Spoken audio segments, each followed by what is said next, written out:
বাংলাদেশের বাইরে পৃথিবীর বিভিন্ন প্রান্তে যেখান থেকে চ্যানেলে দেখছেন আপনাদের সকলকে সাদর আমন্ত্রণ তৃতীয় মাত্রা দেখবার জন্য। সাম্প্রতিক নানা বিষয় নিয়ে আলোচনার জন্য আমার সঙ্গে স্টুডিওতে রয়েছেন আমার বাবা আছেন বাংলাদেশ জাতীয়তাবাদী দল বিএনপি দলীয় সাবেক সংসদ সদস্য গাজী মোহাম্মদ শাহজাহান এবং আমার ডানে রয়েছেন বাংলাদেশ সুপ্রিম কোর্টের আইনজীবী এবং গণতান্ত্রিক আইনজীবী সমিতির সাধারণ সম্পাদক অ্যাডভোকেট হাসান তারিক চৌধুরী। স্বাগত আপনাদের দুজনকে তৃতীয় মাত্রায়। দুজনের কাছে আমার প্রথমের প্রশ্ন, কারণ আমরা নানা রকমের অনিশ্চয়তা দেখতে পাচ্ছি, অভিযোগ পাল্টা অভিযোগের বন্যা বইতে দেখছি, সরকারের কথাবার্তার মধ্যেও কিছুদিন পর পর একটা বড় পরিবর্তনও আমরা লক্ষ্য করছি। সব মিলিয়ে আসলে বাংলাদেশ কোথায় যাচ্ছে? নির্বাচন কি ফেব্রুয়ারিতে সবাই আশা করছে, আবার নানা মতও আছে, ভিন্ন মতও আছে, অনেকে দুরাশাও দেখছেন, অনেকে মনে করেন হলেও সেটা একটা ফার্স্ট ইলেকশন হয়তো হবে। বাট আপনারা কি মনে করেন মিস্টার গাজী মোহাম্মদ শাহজাহান? বিসমিল্লাহির রহমানির রহিম। সম্মানিত পরিচালক জনাব জিল্লুর রহমান, সম্মানিত আইনজীবী জনাব হাসান ভাই, এবং আজকের তৃতীয় বার্তা যারা দেখছেন, বিশেষ করে আমার নির্বাচনী এলাকা পটিয়া উপজেলার সর্বস্তরের জনগণকে আসসালামু আলাইকুম।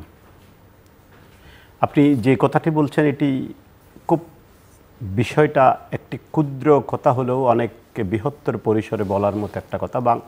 দেশ কোথায় যাচ্ছে বা ফেব্রুয়ারিতে নির্বাচন, এখানে আমি এটাকে যদি এভাবে ব্যাখ্যা করি, আমি একটি রাজনৈতিক দলের মাঠকর্মী।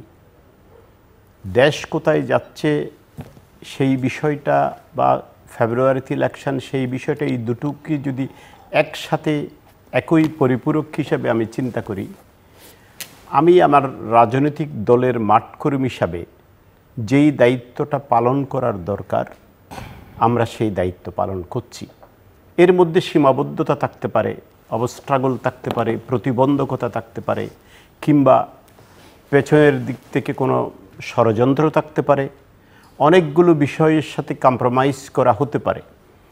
আমি মনে করি বাংলাদেশকে একটি সঠিক পথে নিয়ে আসার জন্য যেখানেই থাকুক না কেন, ভালো থাকুক কিংবা খারাপ থাকুক, বা ভালো অবস্থানে থাকুক বা অবস্থানগত দিক থেকে বাংলাদেশ সমস্যায় থাকুক, আমরা বাংলাদেশে একটা সঠিক পথে সঠিক ট্র্যাকে নিয়ে আসার জন্য প্রথম থেকে চেষ্টা করে যাচ্ছি।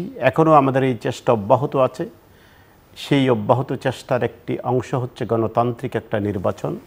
সেই নির্বাচন করার জন্য যা কিছু করা দরকার, যেভাবে করা দরকার আমরা সেভাবে করছি বলে মনে করি। আপনারা কারা? আমরা বলছি, আমি কথাটাকে এভাবে যদি এক্সপ্লেইন করি, সেটা হচ্ছে আমরা একটা রাজনৈতিক শক্তি। আমরা সমগ্র বাংলাদেশের অবভিয়াসলি প্রতিনিধিত্ব করি না। আমরা একটা রাজনৈতিক দল, মানে দল হিসেবে শক্তি নাকি আরো অন্যান্য দলকে যুক্ত করে দল এবং রাজনৈতিক শক্তি? মানে শক্তি বলতে আমি বলছি যে অন্যান্য মিত্রদের যুক্ত করে বলছেন না বিএনপিকে আপনি? শক্তি বলতে আমি এই বিষয়টা বোঝাতে চাচ্ছি, একটি রাজনৈতিক দলের কিছু মিত্র থাকে, কিছু ফ্লোটিং মিত্র থাকে, কিছু জনগণের সমর্থক থাকে। তারা হয়তো আমাদের ব্যানার এসে মিছিল করবে না, আমাদের ব্যানার এসে সমাবেশ করবে না, ওরা আমাদের পরিপূরক শক্তি হিসাবে আমরা মনে করি। সেই হিসাবে আমি বলছি, আমরা যেই শক্তির প্রতিনিধিত্ব করি বা যেই শক্তির পক্ষে কথা বলে উচিত বলে আমরা মনে করি, সেই শক্তির প্রতিনিধি হিসাবে আমি মনে করি আমরা চেষ্টা করছি বাংলাদেশ যেখানেই থাকুক না কেন সেই বিভ্রান্তিকর বা সেই বিতর্কে না গিয়ে বাংলাদেশকে একটি সঠিক পথে সঠিক ট্র্যাকে নিয়ে আসার জন্য, যেই স্বপ্ন হচ্ছে একটি গণতান্ত্রিক বাংলাদেশ, জনপ্রতিনিধিত্বমূলক বাংলাদেশ। অ্যাডভোকেট হাসান তারিক চৌধুরী, আপনি কি দেখেন আসলে? ধন্যবাদ জিল্লু ভাই, এবং ধন্যবাদ আমার শ্রদ্ধেয় সহ-আলোচক শাহজাহান ভাইকে। দেখেন, দেশের একজন পেশাজীবী হিসাবে বা রাজনীতির লোক হিসাবে বলেন, ভোটার হিসাবে বলেন, এবং ভূরাজনীতির ছাত্র হিসাবে বলেন, সব জায়গা থেকে যদি আমি নিজেকে মূল্যায়ন করি, সেই জায়গা থেকে আমি বলবো যে আমি তো এই দেশে নির্বাচনের কোনো বাস্তবতা দেখি না। কারণ আমি যখন দেখি যে গণভোট আগে না জাতীয় নির্বাচন আগে, এই বিষয়ে তো ঐক্যমত এখনও হয়নি। আবার ঐক্যমত্য কমিশনের রিপোর্ট বের হওয়ার পরে দেশের প্রধান স্টেক হোল্ডার বিএনপির মহাসচিব বলছেন আমরা প্রতারিত হয়েছি। এই অনুষ্ঠানে বসে আমি নিজে বলেছিলাম যে বিএনপির নেতৃত্বের দূরদর্শিতার অভাব আছে এবং তারা তাদের ঐতিহাসিক দায়িত্ব পালন করে নাই। এবং এর জন্য তাদেরকে চরম মূল্য দিতে হবে, এবং সেই মূল্য তারা এখন দিচ্ছে। তারা প্রতারিত হয়েছে এবং তাদেরকে নিয়ে ব্যঙ্গ করা হচ্ছে যে কাবিন নামায় সই করেছেন, এখন আর না বলার উপায় নেই। বিয়েতে রাজি হয়েছেন, কাবিনেও সই করেছেন, না করতে পারবেন। সুতরাং আজকে এরকম একটা অপমানজনক পরিস্থিতির মধ্যে বিএনপির মতো দলকে পড়তে হলো, তার প্রাজ্ঞ নেতৃত্বকে, এটা আমাকে ব্যথিত করে। এবং আমি মনে করি বাংলাদেশে যারা রাজনীতিকে রাজনীতিবিদদের হাতে ফেরত আনতে চায়, অর্থাৎ পলিটিক্সের জন্য পলিটিক্যাল এনভায়রনমেন্ট যারা এনশিওর করতে চায়, তাদের জন্য এটা খুব বেদনার দিন আমি মনে করি যে যাচ্ছে। এবং এই বেদনার ফলে যে রক্তক্ষরণ হবে, এই ব্লিডিংটা নট অনলি ফর বিএনপি, এই bleeding for those people who believe in rule of law, who believe in good governance, যারা সুশাসনে বিশ্বাস করে, যারা আইনের শাসনে বিশ্বাস করে এবং গণমাধ্যমের মুক্ত চলাচলে যারা বিশ্বাস করে, তাদের সকলের জন্য একটা রক্তক্ষরণের সময় আমরা পার করছি। এবং এটা এই কারণেই যে দেশের বৃহৎ পলিটিক্যাল স্টেক হোল্ডারের দূরদর্শিতা এবং দক্ষতার অভাব, এবং এর জন্য আজকে গোটা জাতিকে মূল্য দিতে হচ্ছে। আমাদের ব্যবসা বাণিজ্য ধ্বংস হয়ে যাচ্ছে, বহির্বিশ্বে আমাদের যে ইমেজ তৈরি হচ্ছে। আমি গত সপ্তাহে মিশরে ছিলাম, আমি চেষ্টা করেছি আমাদের সেখানকার রাষ্ট্রদূতের সঙ্গে যোগাযোগ করতে, কিন্তু ওনারা যারা বিদেশে দূতাবাসে থাকেন তারা তো প্রধান উপদেষ্টার চেয়েও বড় হয়ে যান। এবং তাদেরকে আমি একটা মেল করেছিলাম, আমি সেই মেলে লিখেছিলাম যে আমি 23 তারিখে ইজিপ্ট থেকে ঢাকায় আসব, আমি বুঝতে চাই আপনাদের সাথে যে আপনারা এখানে আমাদের জনগণের জন্য কি করছেন। তো সেই মেলের রিপ্লাই পেয়েছি আমি বাংলাদেশে আসার পরে। তো এইভাবে তো একটা ব্যুরোক্রেসি, এইভাবে একটা ফরেন মিনিস্ট্রি, এইভাবে একটা ক্যাবিনেট, এইভাবে একটা চলতে পারে না। এবং আপনি দেখেছেন যে সুপ্রিম কোর্টে তুমুল বিক্ষোভ হয়েছে সাধারণ আইনজীবীরা, যখন আইন উপদেষ্টা বলছেন যে কেন এত জামিন দেওয়া হচ্ছে, অথচ আইনজীবীরা বলছেন যে বাংলাদেশের সংবিধান অনুযায়ী কোনো বিচারক উচ্চ আদালতে তার বিচারিক কাজের বেলায় সম্পূর্ণ স্বাধীন, এবং তাকে যদি চ্যালেঞ্জ করতে হয় সেটা চ্যালেঞ্জ করার জন্য একটা বিধান রয়েছে, আপিল করার সুযোগ রয়েছে, এবং সেটা করতে হবে। মন্ত্রীরা এসে জুডিশিয়ারিকে বা মন্ত্রী পদমর্যাদা কেউ এসে বিচার ব্যবস্থাকে আঘাত করতে পারে না। এবং জনাব আসিফ নজরুলদের বিরুদ্ধে অনেক মামলা তখন আগে হয়েছিল আওয়ামী লীগের আমলে, তখন কিন্তু সেখানেও কিন্তু জামিনের জন্য আমরাই গিয়েছি।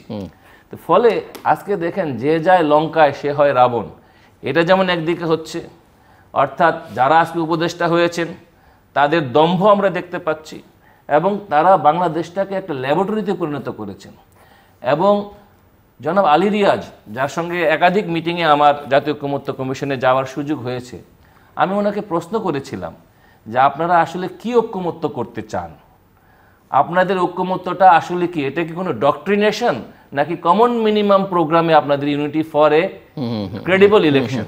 ওনারা কিন্তু সেটা ফয়সলা করতে পারেননি, যে কারণে আজকে উপদেষ্টাদের এরকম দায়িত্বহীন মন্তব্য আমরা দেখতে পাচ্ছি, এবং একটা অস্থিরতা, তারা নিজেরাও জানেন না তাদের ট্রেন কোথায় গিয়ে ঠেকবে। বলা হচ্ছে সেফ এক্সিটের কথা, সেফ এক্সিট কিভাবে হবে এটাও আমরা জানি না। আমাদের পার্শ্ববর্তী জিওপলিটিক্যাল প্রেশারও আমরা দেখতে পাচ্ছি, নানা ধরনের এঙ্গেজমেন্ট দেখতে পাচ্ছি, অনেক আশঙ্কার প্রতিধ্বনি শোনা যাচ্ছে। এত আশঙ্কা থাকলে ইলেকশনটা হবে কিভাবে? তারপরেও আমি দেখি প্রধান উপদেষ্টার প্রেস সচিব খুব সদম্ভে উনি বলছেন অনেক কথা, কিন্তু যেহেতু এখন এই সরকার জবাবদিহিতার আওতায় নেই। কিছুদিন আগ পর্যন্ত তো এটাই তারা বলছিলেন যে একদিনও নির্বাচন পেছানো না, কোনো শক্তি, পৃথিবীর কোনো শক্তি সেটা পারবে না। কিন্তু এখন প্রধান উপদেষ্টা যখন বলেন যে একটা বড় আঘাত আসতে পারে, এই নির্বাচনটা একটা বড় চ্যালেঞ্জ হয়ে দাঁড়িয়েছে, যে কোনো সময় যে কোনো কিছু ঘটতে পারে, তার মানে কি? তার চ্যালেঞ্জটা দু ধরনের হতে পারে, challenge from insider, challenge from outsider.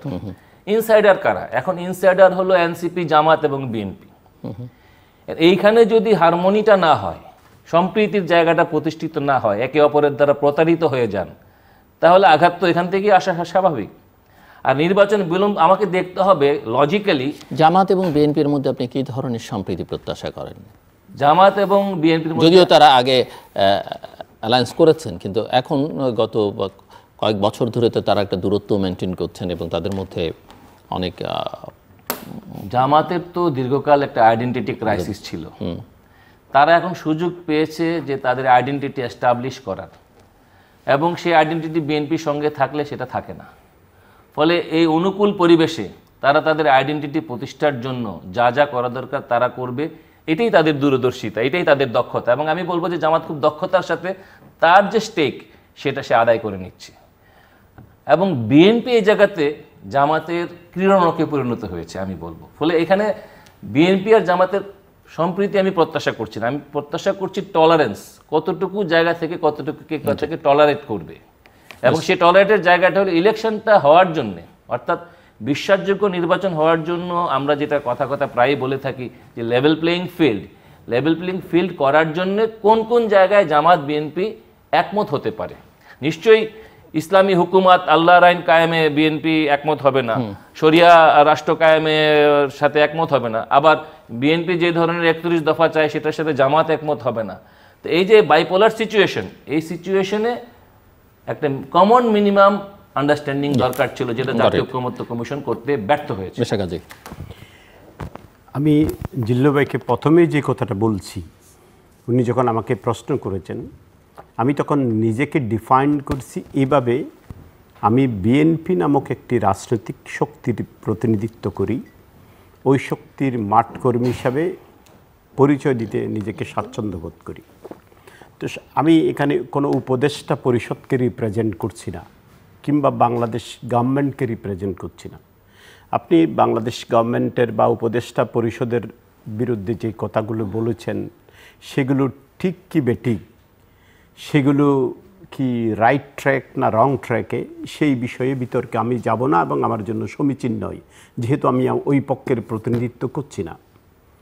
আপনি কথার প্রেক্ষিতে বলছেন বিএনপি নেতৃত্বের দূরদর্শিতার অভাব, প্রজ্ঞার অভাব, এবং জামাতের সাথে বিএনপির সখ্যতার একটা বিষয় সম্মানিত উপস্থাপক পরিচালক সাহেব তুলেছেন, সেই বিষয়ে বলেছেন। আমি সেখানে স্পষ্টভাবে নিজেকে ডিফাইন করে যেই কথাটি বলছি, বিএনপি নেতৃত্বের দূরদর্শিতার অভাব মোটেই নয়। বিএনপি জনগণের জনগণতান্ত্রিক অধিকার প্রতিষ্ঠার জন্য বিএনপি সবসময় মনে করেছে একটি ক্রেডিবল ইনক্লুসিভ একটা ইলেকশন দরকার। সেই ইলেকশনটা করার জন্য যেভাবে যখন যেভাবে প্রয়োজন সেভাবেই বিএনপি তার রোল প্লে করেছে, এখনও করছে। জুলাই সনদে বিএনপি স্বাক্ষর করেছে, জুলাই সনদে বিএনপি স্বাক্ষর করেছে, নিউক্লিয়াস হচ্ছে ইলেকশনটাকে মাথায় রাখছে। সেখানে বিএনপির স্বাক্ষরের পৃষ্ঠা বদলিয়ে ফেলা হোক বা বিএনপির নোট অফ ডিসেন্ট সেখানে উপস্থাপিত না হোক, বা বিএনপি যেই কথাগুলো বলেছে সেই কথাগুলো ঐক্যমত্য কমিশনের রূপরেখাতে না আসুক, সেটা বিএনপির দোষ নয়। বিএনপি বলছে আমরা এটা চেয়েছি, আমরা গণভোট আগে চাইনি, আগেও যে স্ট্যান্ড করে যেই কথাটা বলেছে এখনও বলছে এই কথাটা। আমরা মনে করেছি গণভোট আগে দেওয়ার বা গণভোটের শব্দটা এনে জাতীয় সংসদের সাথে সংবিধান সংস্কার পরিষদ একটি শব্দ হোক, কিংবা যেই 48 একটা কন্ডিশনের মধ্যে একটা কমপ্লেক্স তৈরি করা হোক, সেই বিষয়টি বিএনপি মনে করছে একটা ইলেকশনকে পেছনে নিয়ে যাওয়ার কিংবা ইলেকশন না করার এটা পায় তারা। আমি মনে করি সেটা দিন দিন জনগণের কাছে, আপনাদের কাছে, আপনারা যারা পেশাজীবী আছেন বা যারা অন্য যেভাবে আছেন, আপনাদের কাছে পরিষ্কার হচ্ছে বিএনপি যে কথাটা বলেছে সেই কথাটা সঠিক বলে প্রমাণিত হচ্ছে।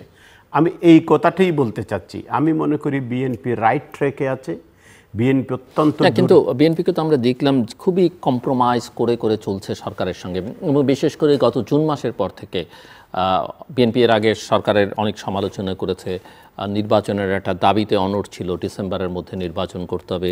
বিএনপি দুজন উপদেষ্টার পদত্যাগের দাবি করলো, কিন্তু জুনের পর থেকে দেখছে যে বিএনপির নেতৃবৃন্দ যতটা প্রয়োজনীয় না তার চাইতেও বেশি সরকারের প্রশংসা করছে এবং সরকারের সঙ্গেই আছে। মানে এমন একটা ভাব যে বিএনপি আর সরকারের মধ্যে তেমন কোনো পার্থক্য নেই। কিন্তু আজকে বিএনপিকে সে বলতে হচ্ছে যে বিএনপি প্রতারিত হয়েছে, জনগণ প্রতারিত, এবং আজকে বিএনপি বলছে যে জামাত, সরকার, এনসিপি এরা একটা চক্র। কিন্তু এটা তো অনেকেই আগে বলছিল এবং বিএনপিও খানিকটা আগে বলছিল। হঠাৎ করে তো বিএনপিকে আমরা দেখলাম একেবারে 360 ডিগ্রি ঘুরে গেল। এখন আবার একেবারে যখন নির্বাচন কাছাকাছি চলে এসেছে, যদিও কোনো লক্ষণ সেই অর্থে নেই, কথার ফুলঝুরি ছাড়া, তখন বিএনপি এসে এটা উপলব্ধি করলো। এবং যখন বাকিরা এই যে মিস্টার হাসান তারিক চৌধুরী যেটা বললেন যে এমন একটা দল, তার এমন একজন নেতা, তিনিও এখন বলছেন যে বিএনপি না করার কোনো সুযোগ নেই, বিয়েতে রাজি হয়েছে, কাবিনে সই করেছে, কাবিনে সই মানে জুলাই সনদে স্বাক্ষর করেছে। আমি যে বিষয়টা আগে বলছি এখনও বলছি, বিএনপির মাথায় আছে নির্বাচন। বিএনপি ইভেন ফ্যাসিস্ট সরকারের সময়ও বিএনপি একটা সুষ্ঠু নির্বাচনের জন্য দীর্ঘদিন সংগ্রাম দেশ কি সুষ্ঠু নির্বাচনের দিকে এগুচ্ছে যদি ফেব্রুয়ারিতে আমি নির্বাচন মনে করি এগুচ্ছে না। সুষ্ঠু আমি এই কথাটা বারবার বলছি, নির্বাচনের দিকে এগুচ্ছে এবং একটা ভালো সুষ্ঠু নির্বাচনের তো অনেকগুলো সুষ্ঠু শর্ত আছে, নির্বাচন সেই হবে কি হবে না সেই বিষয়ে সেই বিতর্কে নয়। আমি যে কথাটি বলতে চাচ্ছি, আমরা সুষ্ঠু নির্বাচনের জন্য সংগ্রাম করেছি এবং এই সরকার ক্ষমতায় আসার পর থেকে আমরা চেষ্টা করেছি সুষ্ঠু নির্বাচন করার জন্য যতটুকু সরকারকে সহযোগিতা করা দরকার ততটুকু আমরা সহযোগিতা করছি এবং করতেছি। আপনি যেটা বললেন যে ইউটার্ন নিল কেন, ইউটার্ন নেওয়ার বিষয় সেটা নয়। এতদিন ছিল একটা আলোচনার পর্যায়ে আমরা আমাদের স্ট্যান্ড থেকে আমরা অ্যাকচুয়ালও যাইনি। আমরা সেই স্ট্যান্ডে থেকে আমরা ঐকমত্য কমিশনকে সহযোগিতা করেছি এবং আমরা চেষ্টা করেছি ঐকমত্য কমিশনের রিপোর্টটি এবং তাদের কাজটা যেন নির্বাচনের পরিপূরক হয়, সার্বভৌম জাতীয় সংসদ সৃষ্টির পরিপূরক হয়, সেই বিষয়টা আমরা করেছি। এখন সেখান থেকে যদি সরকার সরে যায়, সরকার যদি সেটার দায়িত্ব বিএনপি নয়, বিএনপির সাথে সাথে স্পষ্টভাবে বলেছে আমাদের এই কথাগুলো প্রতিফলিত হয়নি। বিএনপি তখন নির্বাচনকে মুখ্য মনে করেছে বলেই, নির্বাচনকে প্রধান লক্ষ্য মনে করেছে বলে বিএনপি যখন মনে করেছে ঐকমত্য কমিশনের এই রিপোর্টটা নির্বাচনের পথে প্রতিবন্ধকতা হতে পারে বা কিছু বিষয়গুলো নির্বাচন সামনে আসার পথে অন্তরায় সৃষ্টি হতে পারে, বিএনপির সাথে সাথে স্ট্যান্ড নিয়েছে। আমি শুধু এই কথাটা হাইলাইট করতে চাই, এই কথাটা স্পষ্টভাবে বোঝাতে চাই।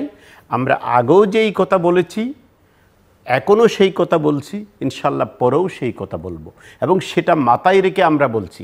এবং সেই নির্বাচনের জন্য আমাদের কার্যক্রম কখনো মনে হবে আমরা সরকারকে সহযোগিতা করছি, আমরা কখনো মনে হবে সরকারের সমালোচনা করছি, কিন্তু মূল লক্ষ্য একটাই, একটা সার্বভৌম সংসদ এই দেশে প্রতিষ্ঠা করা।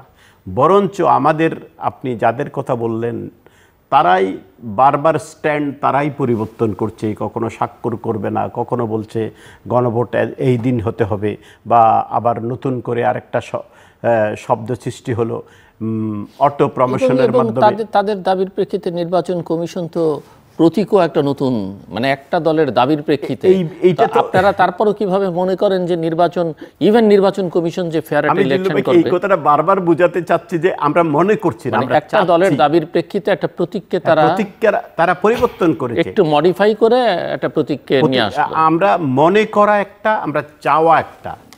আমরা মনে করছি না, আমরা চাচ্ছি সেটা। আমরা বলছি না ওরা এটা করে নাই, ওরা করেছে। আমরা চাচ্ছি, আমাদের চাওয়াটা আমরা এক্সপ্লেইন করতেছি। মনে করার বিষয়টা হচ্ছে আমরা এই সরকারকে সুষ্ঠু নির্বাচন দেবে বিশ্বাস করাতে চাচ্ছি। আমরা চাচ্ছি এই সরকারের মধ্যে দেশে একটা ইনস্টেবল গভর্নমেন্ট না আসে, এই সরকারের মধ্যে একটা সুষ্ঠু নির্বাচন হওয়ার জন্য এই সরকারকে যতটুকু প্রয়োজন ততটুকু সহায়তা করছি। আপনি যেটা বলছেন বা জিল্লুর ভাই যেটা বুঝাতে চাইলো, আমরা কিন্তু আমাদের স্ট্যান্ড থেকে সরি নাই।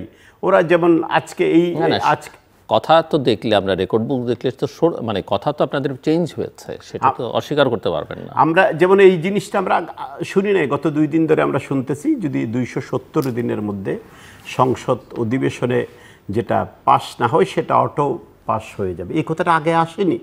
তা আমরা কখনো জানতাম না এই কথাটা আসবে। এই ধরনের বিষয়গুলো নতুন, আমরা সাথে সাথে এটার উপর আমাদের রিয়াকশান দিয়েছি। আমি যেই বিষয়টা আগেও বলেছি, এখনও বলতে চাচ্ছি, বিএনপি চাই, কিন্তু একটা সরকার কি করতে পারবে না, তার পলিটিক্যাল অ্যাটিটিউড কি, তার মাইন্ডসেট কি, তার ঘনিষ্ঠ কারা, এগুলো বুঝতে এত সময় লাগবে কেন? এগুলো আপনারা বুঝতে পারেন না, কিন্তু বাকি সবাই অনেক ইন্ডিভিজুয়াল। আমি যদি এখন নামও মেনশন করতে চাই, নামও পড়তে পারি, ইভেন হাসান তারিক চৌধুরী নিজে যে কথা বললেন, তার নিজের কথা মানে স্মরণ করে বিএনপির মতো এত বড় একটা দল। আমি আপনার সাথে এই বিষয়ে বিনয়ের সাথে আমি আপনার সাথে দ্বিমত পোষণ করছি। আমরা নিজে সরকারের প্রতিপক্ষ হিসেবে দাঁড়াতে চাই না। যে কোনো কেউ বা এটা তো প্রতিপক্ষের বিষয় না, প্রতিপক্ষের বিষয় আমরা বিষয় না। স্পষ্টভাবে বলতে চাচ্ছি, আমরা সরকারের প্রতিপক্ষ হিসেবে দাঁড়াতে চাই না। আমরা সরকারের যেই কাজটা প্রয়োজন নয়, যেই কাজটা সরকারের দরকার নেই, যেই কাজটা নির্বাচনের সাথে সংশ্লিষ্ট নয়, আমরা সেটার সমালোচনা করতে চাই, সেটাকে রাইট ট্র্যাকে নিয়ে আসতে চাই। আমরা প্রতিপক্ষ হিসাবে কাজ করতে চাই না। কারণ আমরা মনে করি আপনি যে বলছেন জিও পলিটিক্যাল প্রেশার, সেটা থাকতে পারে এই দেশে। সেটার জন্য আমরাও সন্দিহান, আমরাও সতর্ক, সমগ্র বাংলাদেশের মানুষ সতর্ক। তারপরে এর সাথে আরও অনেক বিষয় আছে, যার একটা ফ্যাসিস্ট গ্রুপ এই দেশে 15 থেকে 17 বছর দেশ শাসন করেছিল, তাদের তো একটা বিষয় আছে। অনেকগুলো বিষয় থেকে যেন আবার দেশ একটা অনিশ্চয়তার মধ্যে না যায়, আবার দেশ একটা আনস্টেবল সিচুয়েশনের মধ্যে না যায়, আমরা সেই বিষয়টাকে মাথায় রেখে আমরা সরকারের প্রতিপক্ষও হতে চাই না। আমরা সরকারকে সহযোগিতা করে রাইট ট্র্যাকে এনে একটা সুষ্ঠু নির্বাচন আদায় করতে চাই। সুষ্ঠু নির্বাচন হবে কি হবে না সেই বিতর্ক অনেক বড় বিতর্ক। আমি কালকের কথা বলতে পারি না, ফেব্রুয়ারির কথা বলতে পারি না। অশনি সংকেত আপনি যেমন দেখতে পাচ্ছেন, আমিও দেখতে পাচ্ছি। আজকে আপনি যেটা বলছেন জিল্লু ভাই, কথাটা সত্য, যে কোনো সময় যে কোনো কিছু হতে পারে, আমরা এই ধরনের কথা শুনতেছি।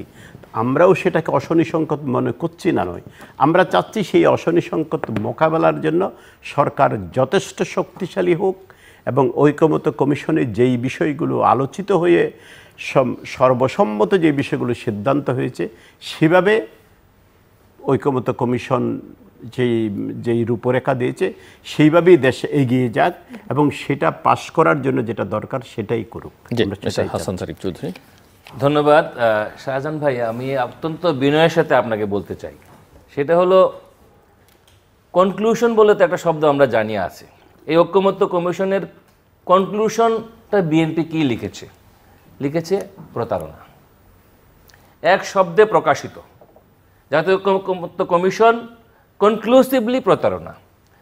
তাহলে এই যে ফরেন সার্ভিস একাডেমিতে যে মিটিংয়ে আমিও গিয়েছি বোঝার জন্য, এবং আমার কাছে মনে হয়েছে যে ওখানে যারা বসেছিলেন তারা in the name of national consensus, তারা কনসেনসাস তৈরি করতে চান নাই, তারা জলটাকে ঘোলা করেছেন। এবং এর পেছনে যে নির্বাচন না করার যে দুরভিসন্ধি ছিল সেটি আজকে কিন্তু প্রকাশিত। এবং আপনি দেখেন আমাদের দেশের সংবিধান তো এখনো বহাল আছে, এই সংবিধান তো স্থগিত করা হয়নি। আমি একজন আইনের ছাত্র হিসেবে বলছি, যখন কনস্টিটিউশন এক্সিস্ট করে you have to comply with the constitutional articles. আমাদের কনস্টিটিউশনে গণভোট এর কথা আছে, কিভাবে আসলো? আমাদের অ্যামেন্ডমেন্টের মধ্য দিয়ে, যেটা হাইকোর্ট রায় দিয়েছে রিসেন্টলি, যেটা প্রেসিডেন্ট জিয়া করেছিল, পরে আওয়ামী লীগ যেটা করেছে, আওয়ামী লীগ যেটা সরিয়ে সেটা তো আবার রিইনস্টেট হলো। এই রিইনস্টেট হওয়া যে রেফারেন্ডামের বিধান, সেটা ইনক্লুশন কোন পদ্ধতিতে হবে সেটা কিন্তু আমাদের একটা আইনি পদ্ধতি আছে। সেটা কি?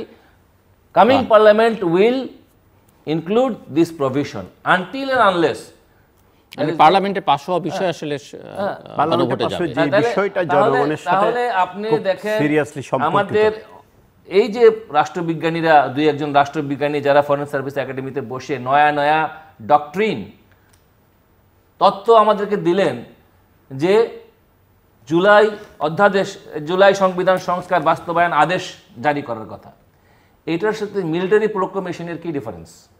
আমি যদি লিগালি কোশ্চেন করি যে এই যে আদেশ, সংবিধান সংস্কার বাস্তবায়ন আদেশ, হোয়াট ডাজ ইট মিন?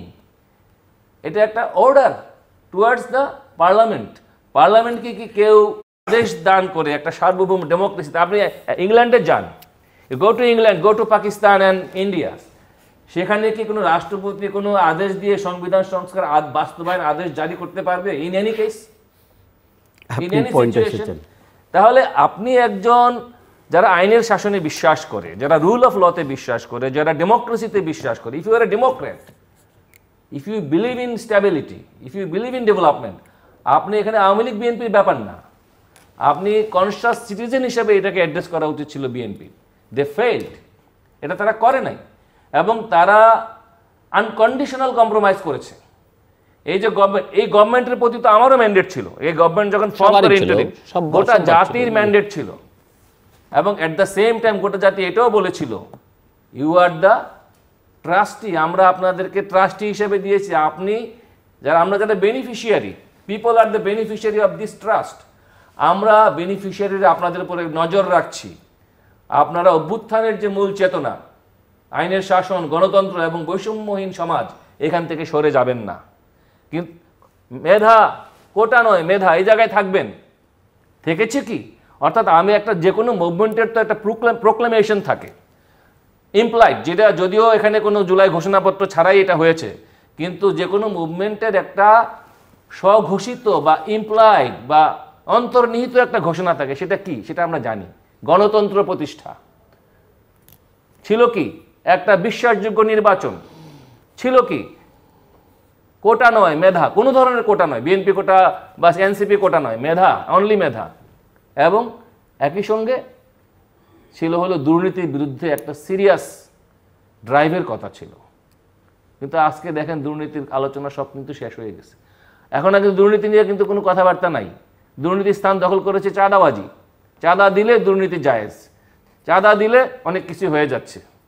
এবং কারা কারা মানি লন্ডাররা কীভাবে বেরিয়ে যাচ্ছে সেগুলো নিউজ এখন আসছে। এই তো অভ্যুত্থানের আকাঙ্ক্ষা ছিল না। তাহলে আমরা যারা বেনিফিশিয়ারি এই অভ্যুত্থানের বা এই গভর্নমেন্টের নামক ট্রাস্টের আমরা যারা বেনিফিশিয়ারি, আমরা তো ভিজিল্যান্ট, আমাদের নজরদারি আছে। সেই নজরদারির জায়গা থেকে আমি কেন সমালোচনা করতে পারবো না এই গভর্নমেন্টের? সে অধিকার আমি রাখি। এই গভর্নমেন্টকে সমালোচনার ঊর্ধ্বে। বিএনপি বারবার বলেছে আমরা সমালোচনা করতে চাই না, আমরা বিরোধিতা করতে চাই না। সমালোচনা আর বিরোধিতা এক জিনিস নয়। বিএনপি যখন বলেছিল দুইজন উপদেষ্টাকে সরান, এটা কি বিরোধিতা ছিল না? বিএনপি যখন বলেছিল যে এইটা করতে পারবেন না, এটা বিরোধিতা ছিল না? কিন্তু সেটাকে বৃদ্ধাঙ্গুলি দেখিয়ে উপরন্ত সেই বিতর্কিত উপদেষ্টাকে সাথে নিয়ে বিএনপি মিটিং করেছে লন্ডনে এবং বাংলাদেশে। তাহলে এই যে অপমানজনক স্যারেন্ডার, পলিটিক্যাল স্যারেন্ডার, এই পলিটিক্যাল স্যারেন্ডারের জন্য পে করছে কারা? বিএনপির অগণিত কর্মী, বিএনপির সাধারণ সমর্থক যারা, তারা। ফলে বিএনপি তো নেতাদের কাছে বন্দী না, কর্মীদের এখানে একটা রোল আছে। সেই কর্মীরা আজকে হতাশ। আমি বিএনপি করি না, কিন্তু আমি তো বিএনপি কর্মীদের কথাবার্তা শুনি। তারা যেই বিএনপি দেখতে চায় সেই বিএনপি তো তারা দেখতে পাচ্ছে না। আমি বামপন্থী চিন্তাধারায় বিশ্বাসী। আমার অবস্থান আরও এক ধাপ সামনে। আমি মনে করি যে একটা বৈষম্যহীন, একটা ক্রেডিবল কিছু হওয়ার জন্য আর অনেক কিছু প্রিকন্ডিশন আছে। এবং এই জুলাই অভ্যুত্থানটা বেহাত হয়ে গিয়েছে। যে হাতে থাকার দরকার ছিল সেখানে নাই। সেটা একজন বামপন্থী চিন্তার লোক হিসাবে আমি এটা মনে করি। তো সে কারণে আমি যেটা বলতে চাই আজকে বিএনপি যদি এই কথা বলে যে আমরা বিরোধিতা করতে চাই না, এটা আত্মঘাতী হবে। কারণ পলিটিক্সে আপনি মনে রাখবেন, আপনি আমার অনেক সিনিয়র, আমি আপনাকে আবারও স্মরণ করিয়ে দিতে চাই। আপনি জানেন শক্তি, বুদ্ধি এবং যুক্তি, এই তিন জিনিসে যে শ্রেষ্ঠ রাজনীতিতে সেই হবে শ্রেষ্ঠ। শক্তি, বুদ্ধি এবং যুক্তি।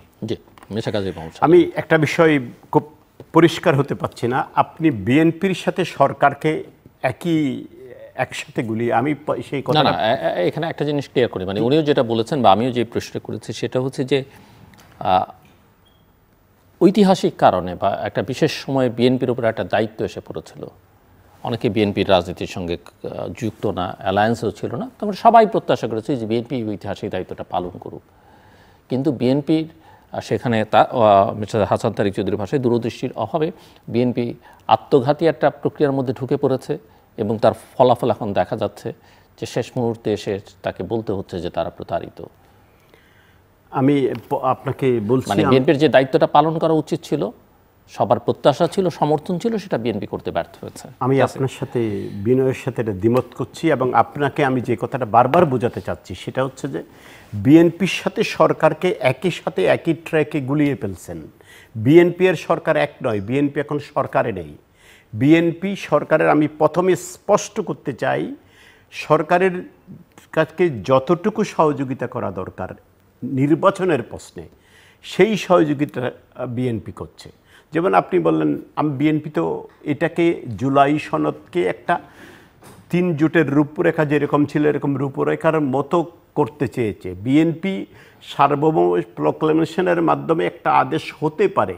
বিএনপি সবসময় বলেছে এই আদেশটা সংসদে পাশ হতে হবে এবং এটার আইনি ভিত্তি আগে দিতে হবে, এটার গণভোট আগে করে এইটাকে করে সংসদের সাথে একটা প্যারালাল সংবিধান সংস্কার পরিষদ গঠন করতে হবে, এই বিষয়গুলো তো বিএনপির কখনো বলেনি, এখনো বলছে না, ভবিষ্যতেও কখনো বলবে না।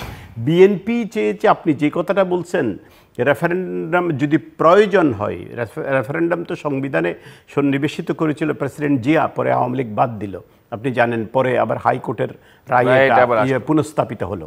তো বিএনপি চেয়েছে রেফারেন্ডামের মাধ্যমে হোক, যেভাবে হোক, যেটাই একটা রূপরেখার মাধ্যমে একটা মিউচুয়াল আন্ডারস্ট্যান্ডিং হয়, এটাকে আপনি যেভাবে বলেন, জুলাই সনদ বলেন, একটা রূপরেখা বলেন, সবার একটা ঐকমত বলেন, বিএনপি চেয়েছে সংসদের মাধ্যমে এইটা পাশ হবে, তখন এটা আইনে পরিণত হবে। তা আপনি যে কথাটা বলছেন, আমিও তো একই কথা বলছি, এবং আমি মনে করি দেশের অধিকাংশ জনগণও একই কথা বলছে। এখানে বিতর্কটা কোথায়? বিতর্কটা হচ্ছে বিএনপি আজকে বলছে সরকার কর্তৃক প্রতারিত হয়েছে, বা বিএনপি আজকে বলছে সরকারকে অসহযোগিতা করবে, এই কথা বলে না, এই বিষয়গুলো সমালোচনা করছে। আমি বারবার কথাটা বলতে চাচ্ছি, যতক্ষণ সরকার বলবে নির্বাচনের প্রশ্নে সরকার অটল আছে, বা নির্বাচনের পক্ষে সরকারের কাজগুলো হবে, সেই বিষয়টি বিএনপি তার পক্ষে থাকবে। যেই মুহূর্তে দেখবে যে এমন একটা বিষয় সৃষ্টি হচ্ছে, এমন একটা ঘটনা ঘটছে, বা এমন কিছু অবস্থার সৃষ্টি হচ্ছে, যেই অবস্থাটা নির্বাচনের পথে প্রতিবন্ধকতা হতে পারে, বিএনপির সাথে সাথে। আমি বিনয়ের সাথে আপনাকে জানতে চাই যে এই জুলাই জাতীয় সনদ ব্র্যাকেটে সংবিধান সংস্কার বাস্তবায়ন আদেশ 2025, do you think as it is, যেটা আমাদের সামনে এখন এসেছে, এটা দিয়ে নির্বাচন করা সম্ভব, নির্বাচনের পথে আগানো সম্ভব, ইয়েস অর নো? আমি সেটা জানতে চাচ্ছি। ক্লিয়ার একটা কথা বলেছেন, আমি আপনাকে ইয়েস অর নো কথাটা বলবো। সেই কারণে আমরা যেই কথাটা বলছি, আমি যেখান থেকে যেই কথাটা বলছিলাম, নির্বাচনের প্রশ্নে যতটুকু সহযোগিতা করা দরকার, যতটুকু পক্ষে কথা বলা দরকার, বিএনপি অতটুকুই বলছে, অতটুকুই বলবে, এর বাইরে কিছু নয়।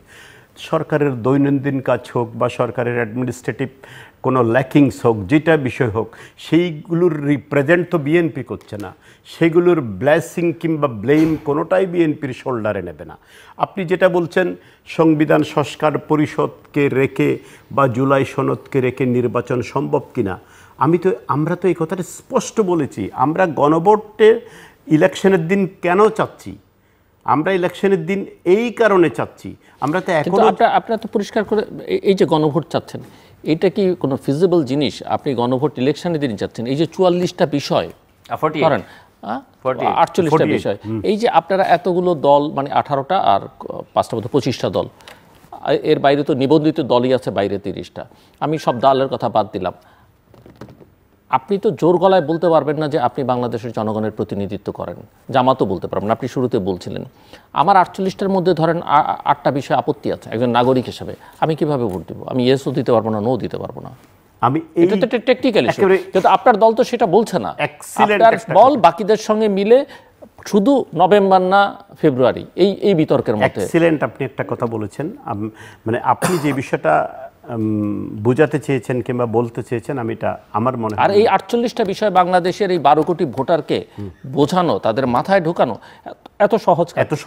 আপনি যেটা বলছেন সেটা আমি বিষয়টা বুঝতে পেরেছি, কারণ বিএনপি স্পষ্ট ভাষায় বলেছে, যেহেতু একটা নির্বাচন চাচ্ছে, নির্বাচনের দিন সেই জন্য যা খুশি কম্প্রোমাইজ করতে হবে। না, আপনি যা খুশি কম্প্রোমাইজ, নির্বাচনটাও কি হবে সেটাও বিএনপি শিওর না। এটা কি অবাধ হবে, সুষ্ঠু হবে, নিরপেক্ষ হবে, পার্টিসিপেটরি হবে, ইনক্লুসিভ হবে, পিসফুল হবে, শিওর না বিএনপি। আমি যেই বিষয়টা বলতে চাচ্ছি, গণভোটের বিষয়টা বিএনপি কখনো, আপনাকে বুঝতে হবে, একটা নেপথ্য বিষয়, একটা চোখের ভাষা, একটা বডির ভাষা। বিএনপি কখনো সংসদ নির্বাচনের সাথে গণভোটের নির্বাচনকে একসাথে একই সুরে একই দিনে বলেছে বিএনপি। আমি সেটা বলছি, একই সুরে কখনো মিলাই নাই। বিএনপি সংসদ নির্বাচনকে প্রাধান্য দিচ্ছে। আচ্ছা, আমি আপনার কথাতেই যদি থাকি, আপনার দাবি মতোই যদি একই দিনে ধরেন হলো, আমার দাবি নয় সেটা, আমি দাবি করছি না একই দিনে, যদি বিএনপি এটা দাবি নয়, মেনে নেন, যদি বিএনপি একটা সমাধানের পথ, সমাধানের পথ হিসেবে ইফ ইউ এগ্রি যে সো কল রেফারেন্ডামটাও হলো, আবার পার্লামেন্টারি ইলেকশনটা হলো। রেফারেন্ডামটা বলছে যে রেফারেন্ডামের ইয়েস যদি জয়ী হয়, তাহলে যে পার্লামেন্টই হবে তার নাম কিন্তু পার্লামেন্ট হবে না, সংবিধান সংস্কার পরিষদ, সংবিধান সংস্কার পরিষদ, সংস্কার বা সংবিধান বাস্তবায়ন না না, সংবিধান সংস্কার পরিষদ, এটা বিএনপির কথা নয়। এখানে বোধহয় একটা আমরা বোধহয় হোয়াটএভার, অর্থাৎ ইংরেজিতে বললে এটা দাঁড়ায় কনস্টিটিউয়েন্ট অ্যাসেম্বলি। কনস্টিটিউয়েন্ট অ্যাসেম্বলি হবে, বাংলা কি হবে এটা নিয়ে বিতর্ক থাকতে পারে। তো what is the role of constituent assembly, তার কাজটা কি? তার নামেই কিন্তু বোঝা যায় যে এরা আসলে মূলত একটা সংবিধান বানায়। এই বিষয়টাই তো বিএনপি তার স্ট্যান্ড ক্লিয়ার করছে, সংবিধান বানায়। তাইলে এইটা যে বিএনপির এতকালের যে কথাবার্তা, তার যে হোল রেটোরিক্স এবং তার যে ন্যারেটিভ, এটা যে সেলফ কন্ট্রাডিক্টরি, এটা বুঝতে গেলে তো আর রকেট সায়েন্স জানা লাগে না। আপনি অন্যজনের কথাটা বিএনপির গাড়ে চাপিয়ে দিচ্ছেন। বিএনপি এই কথা কখনো বলেনি। বিএনপি কখনো বলেনি সংসদ এবং সংবিধান সংস্কার পরিষদ যেটা দুটো পাশাপাশি চলবে, বিএনপি এই কথাটা কখনো বলেনি। বিএনপি স্পষ্ট ভাষায় বলেছে। এমন কথাও বিএনপির পক্ষ থেকে আসছে যখন গণভোট নিয়ে বিতর্ক হলো, আপনি গণভোটের বিষয়টাতে ধরে নিলেন না জয়যুক্ত হলো, তাহলে বিএনপি এটাও বলেছে আপনারা গণভোটকে হাইলাইট করছেন, যদি ব্রুট মেজরিটি বিএনপি পায় বা বিএনপির ইশতেহারে যদি জুলাই সনদের অনেক বিষয়টা উপস্থাপিত না হোক বা প্রতিস্থাপিত না হোক, এই বিষয়টা বিএনপির ইশতেহারে লেখা থাকে, তখন কি হবে? তো বিএনপি বারবার এই কথাটা বলতে চাচ্ছে, এখনও বলতে চাচ্ছে সংসদ সার্বভৌম সংসদে সিদ্ধান্ত নেবে। এটা কি সংবিধান সংস্কার পরিষদ হিসেবে কাজ করবে, নাকি যেই বিষয়টা আইনি সনদের যেই বিষয়গুলো আছে, যখন প্রিকন্ডিশনটা থাকতেছে রেফারেন্ডামের রেজাল্ট, যখন এখানে তো পূর্ব শর্ত আছে, আমাকে একটু বলতে দেন। রেফারেন্ডামের রেজাল্ট, বিএনপি তো বলছে রেফারেন্ডামের রেজাল্ট যদি পজিটিভ হয়, পক্ষে হয়, ইয়েস হয়, হ্যাঁ হয়, তখন বিএনপি বাধ্য, সংসদ সদস্যরা বাধ্য জনগণের রায়কে সম্মান করে, ওই গণভোটের রায়কে সম্মান করে এটা সংবিধানে প্রতিস্থাপিত করা। বিএনপি এই বিষয়টা তো করতে চাচ্ছে। কিন্তু আমার এই প্রশ্নের উত্তর দেন আপনি যে 48টার মধ্যে আপনি কি বলতে চাচ্ছেন আমি বুঝছি, এটা ভেরি ডিফিকাল্ট। এটা যদি অ্যাজ এ সিটিজেন আপনি যেটা বলছেন, এই কথাটি আসছে এখন 48টা, এটা তো জনগণের সঙ্গে একটা প্রতারণা বা জনগণকে একটা আমি এভাবে ব্ল্যাকমেইল করার মতো, কারণ অবস্থান থেকে বিএনপি তার পার্ট, কেন বিএনপি এরকম একটা বিষয়ে, এরকম একটা টেকনিক্যাল ইস্যুতে বিএনপি এগ্রি করে কিভাবে? এটা তো হতে পারে না আপনি জুলাই সনদের পক্ষে কি না। 48টার মধ্যে হয়তো 10টা আমি একমত হলাম, 20টা বিধিবদ্ধ হলাম। আপনি এই বিষয়টাই এটাই বলতে চাচ্ছেন, আমি বুঝছি। কিন্তু সবার উপরে একটা বিষয়, যে কথাটা প্রথমেই বলছি আমি, কারণ এই নির্বাচনটা একটা স্বাভাবিক নির্বাচন হবে না, নির্বাচনের জন্য কম্প্রোমাইজ করতে হবে এই সরকার। আপনি এই সরকারটাও স্বাভাবিক সরকার নয়, একটা গণবিরোধী শক্তিকে অভ্যুত্থানের মাধ্যমে সরিয়ে অন্তর্বর্তীকালীন একটা সরকার প্রতিষ্ঠা হয়েছে। আমরা এখান থেকে দেশকে তো একটা রাইট ট্র্যাকে আনতে হবে। আমি যদি কোথায় প্রশ্নবোধক চিহ্ন বসবে, কোথায় দাড়ি বসবে, কোথায় কমা সেমিকোলন, আমি শেষ করি, এগুলো নিয়ে যদি আমরা বিতর্ক করি, নির্বাচনটা প্রশ্নবিদ্ধ হবে, নির্বাচনটা আরো দূরে চলে যাবে। মেনে নেন নভেম্বরে এই বিষয়টা মাথায় রেখে আমরা নির্বাচনটা করতে চাচ্ছি। আমি একজন মাঠ কর্মী হিসাবে আমি বিশ্বাস করি বা আমি অনুরোধ করব, বা এই তৃতীয় মাত্রা যারা দেখছেন তাদেরকে অনুরোধ করব, বিএনপির উপর আস্থা রাখার জন্য, কনফিডেন্স রাখার জন্য। আমরা সুষ্ঠু নির্বাচনের মাধ্যমে সার্বভৌম সংসদ গঠন হলে যদি আল্লাহ বিএনপিকে পাওয়ারে আসার মতো শক্তি সঞ্চয় করতে পারে, এই ধরনের বিষয় যেগুলো জনগণের সাথে সম্পর্কিত নয়, এই বিষয়গুলো কখনো সংবিধানে প্রতিস্থাপিত হতে পারবে না। এই বিশ্বাসটা অতীতেও বিএনপি দিয়েছে, ভবিষ্যতেও বিএনপি দিয়ে। বিএনপি তো এমনও করেছে, ফেব্রুয়ারির ইলেকশনে বিএনপিকে ফেব্রুয়ারির ইলেকশনে ক্ষমতায় যেতে হবে, আমি এটাই বিএনপিতে ফেব্রুয়ারির ইলেকশনের সময় এমনও জানেন, ওই যে আছে না কবি নজরুলের ভাষায়, আমি জাহান্নামের আগুনে বসে হাসি পুষ্পের হাসি। তো বিএনপি ফেব্রুয়ারির ইলেকশনে নিজে এসে বিএনপি কেয়ারটেকার গভর্নমেন্ট সাইন করেছে না, বিএনপির এমপিরা পাশ করেছে না, বিএনপি প্রেসিডেন্সিয়াল গভর্নমেন্টকে পার্লামেন্টারি ইলেকশনে পাশ করে। এই কথাটি এই জন্য বলতে চাচ্ছি, বিএনপি ব্রুট মেজরিটি পাওয়ার পর বিএনপি সেই দিন সেই ব্রুট মেজরিটিকে ব্যবহার করে জনগণের চেতনা যখন কেয়ারটেকার গভর্নমেন্টের পক্ষে, যদিও বিএনপি ক্ষমতার সময় এটার বিপক্ষে বলেছিল, কিন্তু যেই মুহূর্তে যখন দেখেছে জনগণ এটার পক্ষে, বিএনপি ক্ষমতায় এসে অধিকাংশ সংসদ সদস্য যখন বিএনপি পেল, বিএনপিটা পাস করেছে, সেই জন্য আমি বলবো যে বিএনপির উপর বিশ্বাস রাখার জন্য, আস্থা রাখার জন্য আমরা কখনো এই জনগণের মূল চেতনার সাথে কখনো অন্তরায় সৃষ্টি হব না, বাঁধা সৃষ্টি হব না, কিংবা এমন কোনো কাজ করা হবে না যেটা জনগণের মূল চেতনার পরিপন্থী। সেটা সংবিধান সংস্কার পরিষদ যেভাবে বলুক, জুলাই সনদ যেভাবে বলুক, 270 দিনের অটো প্রমোশন যেভাবে বলুক, যেটাই বলুক না কেন, আমাদের মূল লক্ষ্য, মূল টার্গেট জনগণকে ভোট কেন্দ্রে নিয়ে গিয়ে একটা ভোট হওয়া, এটাই। আমি বলতে চাই, এই যে গণভোট সাংবিধানিক আইনের এক ধরনের গর্ভপাত ঘটানোর চেষ্টা হচ্ছে এখানে, miscarriage of constitutional law. At the same time গ্রামাঞ্চলে একটা কথা আছে, ধান গাছে তক্তা হয় না।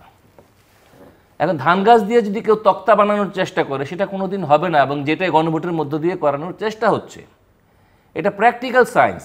আমি আপনার সাথে কিছু এবং আমি আপনাকে এটাও বলতে চাই যে আমাদের সংবিধান এবং বিচার ব্যবস্থা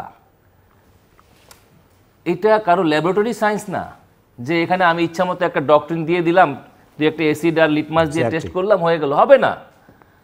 আমার কাছে মনে হয়েছে যে পলিটিশিয়ানরা তো ফিল্ড টেস্ট করে। বাংলাদেশের ইয়াং জেনারেশন অতি সম্প্রতি ডাকসু, চাকসু, রাকসুতে ভোট দিয়েছে, সেই জাকসুতে ভোট দিয়েছে, সেই ভোটের ফল কিন্তু বিএনপির তরুণরা কিন্তু বিএনপির দিকে যায় নাই, কারণ এই তরুণরা হতাশ হয়েছে। যাদেরকে ভোট দিয়েছে আমি তাদেরকে সমর্থন করি না, কখনোই করি না, কিন্তু বাংলাদেশের মানুষ একটু মডারেট কিছু দেখতে চেয়েছিল ইয়াংরা, এবং সেই মডারেট জায়গায় মডারেট দায়িত্ব বিএনপি পালন করবে, সেটা সেই তরুণদের আশা ছিল। এবং এই ব্যারোমিটারগুলো আপনাকে আমলে নিতে হবে। আমি আপনার প্রতিপক্ষ হিসেবে বলছি না, বা আমি এখানে আলোচনার খাতিরে আলোচনাটা করছি না, আমি খুব প্র্যাকটিক্যাল জায়গা থেকে কথাগুলো বলছি। আমার ভিন্ন রাজনৈতিক চিন্তা থাকতে পারে, আমি সেই জায়গায় আমার কাজটা আমি করব, কিন্তু আপনার জায়গায় আপনি আপনার কাজটা করবেন। তো সেই জায়গায় বাংলাদেশে যে উগ্র সাম্প্রদায়িক এবং এক ধরনের অতি ডান চিন্তার, ফার রাইট চিন্তার যে একটা উত্থান ঘটছে, এই রেসপন্সিবিলিটি কাউকে না কাউকে তো নিতে হবে। আমরা যদি একটা মডার্ন ডেমোক্রেটিক কান্ট্রি চাই, যেটা ধরেন একটা উন্নত ধাঁচের গণতন্ত্র হবে, একটা ইনক্লুসিভ, যেটা ইউনূস সাহেব বলেও থাকেন, কিন্তু সেটা কিভাবে হবে? উনি তো অপেরার সাথে পরিচিত, কিন্তু অপেরা যদি আপনি আমার ব্রাহ্মণবাড়িয়া কি বলে নবীনগর থানায় যদি অপেরার আয়োজন করেন, সেই অপেরা তো কেউ বুঝবে না। তো গণভোটের এই অপেরা তো আমাদের কাছে খুব আননোন, কারণ অপেরার যে সিম্ফনি এবং তার যে আপনার classics, we do not understand. আমি আরেকটু বলতে চাই আপনাকে, সেটা হলো যে পলিটিক্যাল কন্টামিনেশন বলে একটি কথা আছে। অন্তর্বর্তী সরকারের একটা কন্টামিনেশন হয়েছে বিএনপির উপরে, সেটা কি? যদি, তবে, কিন্তু। আমি শুনতে পাচ্ছি আপনার, আমার কথায় মনে কষ্ট নিয়ে না, আপনিও কিন্তু বলেছেন যে যদি ইলেকশনের জন্য সহায়ক হয় তবে আমরা তার সাথে আছি, এবং কিন্তু আমরা কিন্তু অনেক কিছুই মানব না, আমরা অনেক কিছু দেখব। এই যদি, তবে, কিন্তুর যে সংক্রমণ আমাদের সরকারি প্রেস নোট, অন্তর্বর্তী সরকারের বিধান এবং সমস্ত কিছুতে এটাকে আষ্টে পৃষ্ঠে বেঁধে ফেলেছে। এই জায়গা থেকে আমাদের পরিত্রাণ দরকার বাংলাদেশকে বাঁচানোর জন্য। এই বিষয় আপনার শেষের কথা দিয়ে আমি বলতে চাই, এই জায়গা থেকে পরিত্রাণ দরকার। আপনি গণভোটের কথা বলছেন, আমি বারবার একই কথা বলছি, গণভোটের প্রতিপক্ষ কিংবা গণভোটের পক্ষ হিসাবে আপনি বিএনপিকে মনে করবেন না। আপনি যে বলছেন পরিত্রাণ চাই, আমরা পরিত্রাণ চাই বলেই পরিত্রাণ চাই বলেই দেশের, আপনি কে অপেরার সমর্থক ওই বিষয়ে আমি যেতে চাই না, আমি সেটা বলতেছি, আমি সেই বিষয়টা বলতে চাচ্ছি। বাংলাদেশে আপনার পটিয়াতে গিয়ে যদি জ্যাজ মিউজিক শোনানো হয়, আমি বিষয়টা হচ্ছে কে শোনাচ্ছে, কে শোনাতে চাচ্ছে, সেই ওরা আমার পক্ষ কিংবা প্রতিপক্ষ কেউ নয়। ওই বিষয়, ওইটার আমি প্রতিবও নয়, ওটার আমি পক্ষও নয়। আমি যেই বিষয়টা বারবার আমার মাথায় যেটা খেলছে বা বিএনপির মাথায় খেলছে, আপনি শেষের কথাটা আমরা পরিত্রাণ চাই, ভাই বলতে দেন। আমি পরিত্রাণ চাই বলেই পরিত্রাণ চাই বলেই আমরা নিউক্লিয়াস মনে করেছি সর্বভৌম সংসদ নির্বাচন। সেটাকে মাথায় রেখে অনেকভাবে যেভাবে করতে হয় সেভাবে করতে হচ্ছে। যেমন আপনি বলছেন ডাকসু ইলেকশন, চাকসু ইলেকশন, ওখানে জিতছে বিএনপি, জিততে পারে নাই। আপনি অতীতে ছাত্র ইউনিয়নের রাজনীতি করতেন, আমি জানি। আমরাও একসময় সেগুয়াবারার ছবি রাখতাম টেবিলের সামনে, কিন্তু আবার বাইরে গিয়ে স্লোগান দিতাম, আনতে হলে শুভ দিন, দানের শেষে ভোট দিন। এটা যখন বাংলাদেশের ছাত্র সংসদ নির্বাচনগুলোর, তো অবশ্যই তাদের মতামতকে তাদের মতামতের প্রতি সম্মান রেখে বলবো, সেই ছাত্র সংসদের নির্বাচনগুলো হয় অতি ডান কিংবা অতি বাম। বাংলাদেশ এইভাবেই।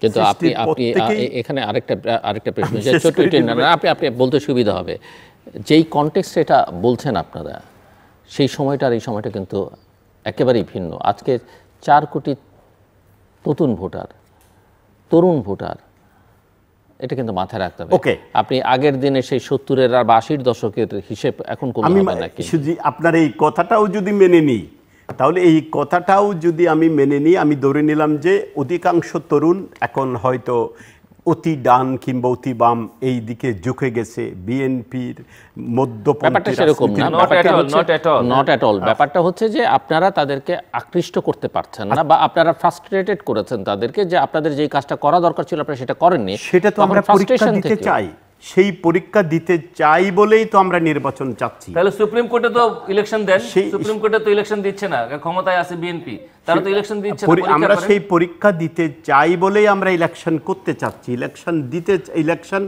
ইলেকশনে অংশগ্রহণ করতে চাচ্ছি। ইলেকশনে পরীক্ষা হোক, এটা আপনার কথাও সত্যি হতে পারে, আমার কথাও সত্যি হতে পারে। যারা নতুন 5 কোটি ভোটার হয়েছে, নতুন প্রজন্ম, ওরা কোন দিকে ঝুঁকছে, ওদের মনোভাব আমরা বুঝতে নাও পারতে পারি, বা আমরা মনে করি আমি বুঝছি আপনি বুঝছেন না, এরকম হতে পারে। কিন্তু সবার সারসংক্ষেপ কি? সবার সারসংক্ষেপ হচ্ছে একটি নির্বাচন, এবং সেই নির্বাচনকে মাথায় রেখে যেটা করা দরকার বিএনপি সেই বিষয়টাই করছে। আমি আপনাকে অনুরোধ করব, আপনার মাধ্যমে যারা দেখছেন তাদেরকে অনুরোধ করব, বিএনপির কোন জায়গায় ফোকাস করছে, হাই ফোকাস করছে, বিএনপি কোনটাকে খুব সেন্সিটিভ পয়েন্ট হিসাবে নিয়েছে, বিএনপি কোনটাকে নিউক্লিয়াস হিসেবে নিয়েছে, সেই বিষয়টাকে টার্গেট করেন, এবং এই টার্গেট করেই বিএনপিকে বিচার করেন। যারা অনেকে, আমি জানি না, ওরা চাকসুতে জিতছে, ডাকসুতে জিতছে, ওরা আবার গণভোট মধ্যেখানে এনে ওরা নির্বাচনকে বিলম্বিত করতে চাচ্ছে। আমি জানি না ওদের লক্ষ্য কি, ওরা কি করতে চাচ্ছে, বা আপনারা আবার বলছেন আমরা সরকারের পক্ষে কাজ করছি, মানে 2 দিক থেকে কথা বলছেন। আমাদের কথা 2 দিকে নয়, আমাদের কথা একদিকে। আমরা নির্বাচন চাই, যে কোনোভাবে জনগণ অংশগ্রহণ করতে পারে এরকম নির্বাচন চাই। তারপর সংসদ সিদ্ধান্ত নেবে কি ডানে যাবে না বামে যাবে, দেশে কি ওই যে শরিয়া শাসন কায়েম হবে, নাকি ওই মিশরের মতো সিসির শাসন কায়েম হবে, না মুরসির শাসন কায়েম হবে, সেটা তখন সিদ্ধান্ত নেবে। সবশেষে এটাই আমি বর্তমান সরকারকে অনুরোধ করব, আপনারা অন্য বিষয়ের দিকে না তাকিয়ে, অন্যদিকে না গিয়ে একটা সুষ্ঠু নির্বাচনের পথে আপনাদের সামগ্রিক কার্যক্রমগুলো আবর্তিত হোক, এবং ঐকমত্য কমিশনে যেই বিষয়গুলো সবাই মিলে ঐকমত হয়েছে সেটাকে হাইলাইট করে আপনারা এগিয়ে যান। মধ্যে কিছু করতে চাইবেন, করতে চেষ্টা করবেন, তাহলে আপনাদের জন্যও ভালো হবে না, দেশের জন্য তো ভালো হবেই না, জনগণের জন্য ভালো হবে না। পানি অনেক দূর গড়িয়ে গেছে, এখনো সময় আছে একটা সুষ্ঠু নির্বাচন, সেটাই অনুরোধ। আমার কথা very brief, very clear. First of all, এই গভর্নমেন্ট তার ক্রেডিবিলিটি হারিয়েছে, একটা ইলেকশন করার মতো ক্রেডিবল যে সিচুয়েশন সেটা তার নাই।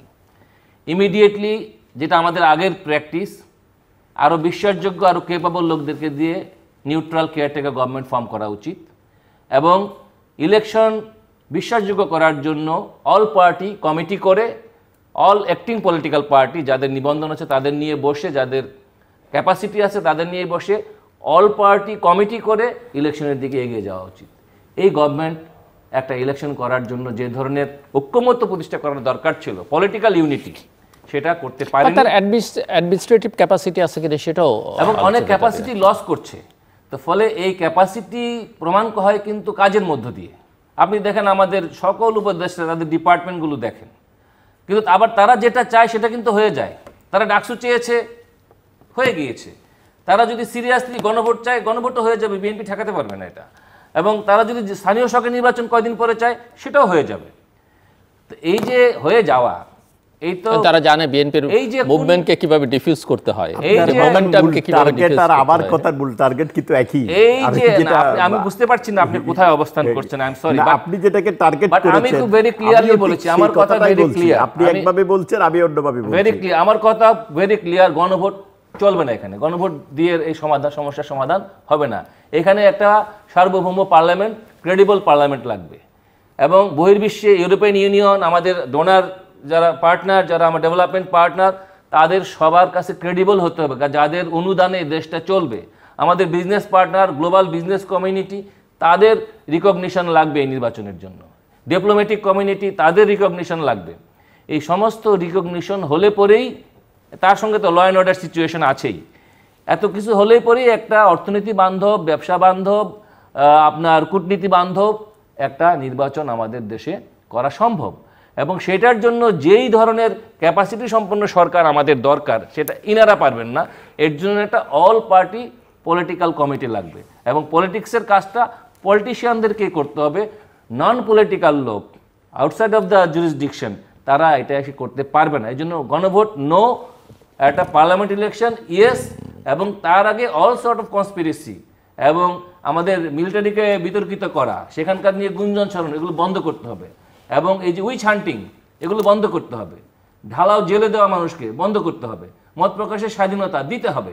এইগুলো হলো ফান্ডামেন্টাল জায়গা। এখানে তো বিএনপি কেন শীট দ্বারা উঁচু করে কথা বলতে পারছে না, এটাই হলো আমার কাছে আশ্চর্য লাগছে আর কি। আপনি এটাই যে কথাগুলো বলছেন, সে কথাগুলো যারা শোনার তারা শুনছে, এবং তাদের কতটুকু করা দরকার তারা অবশ্যই করা দরকার।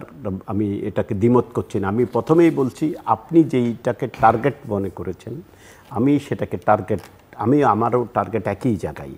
আপনি হয়তো বিষয়টাকে খুব খোলামেলা বলছেন, আমি বিষয়টাকে এমনভাবে ব্যাখ্যা করতে চাই, কোনো হিপোক্রেটিস না হয়ে আমি বিষয়টাকে এমনভাবে ব্যাখ্যা করতে চাই, আমি চাচ্ছি ইলেকশন হোক।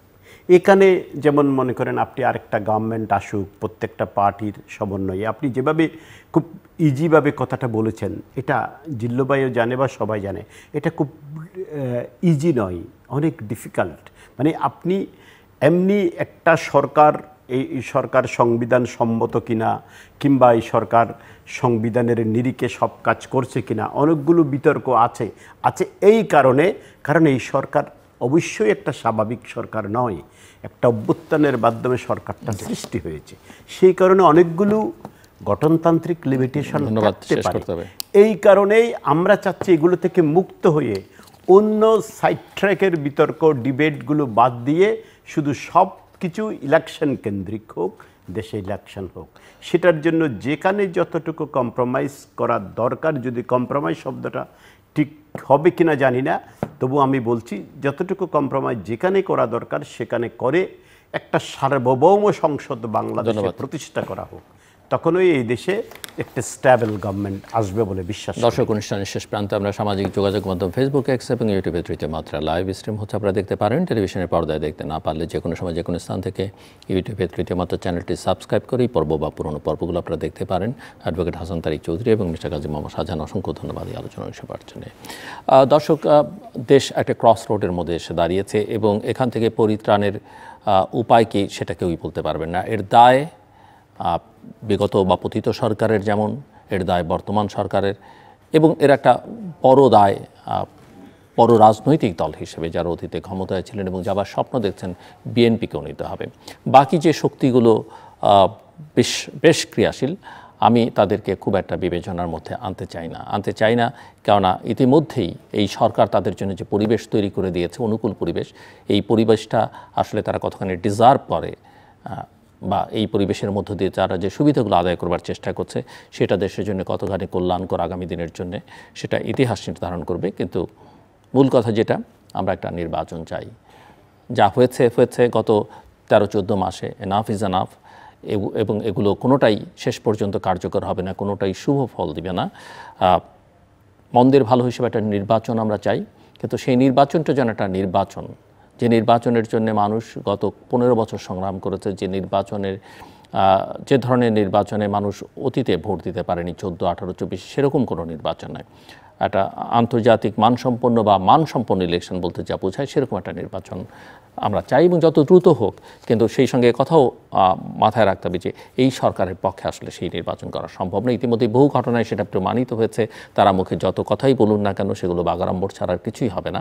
কারণ তারা প্রমাণ করেছেন তারা নিরপেক্ষ নয়, তারা প্রমাণ করেছেন যে তারা সক্ষম নয় একটা নির্বাচন করবার জন্য, এবং তারা এটাও প্রমাণ করেছেন জাতীয় ঐকমত্য নয়, তারা আসলে অনৈক্য তৈরির কাজটাই প্রধানত করছেন। আমাদের সঙ্গে থাকবার জন্য অসংখ্য ধন্যবাদ, আপনাদের সবার জন্য শুভকামনা।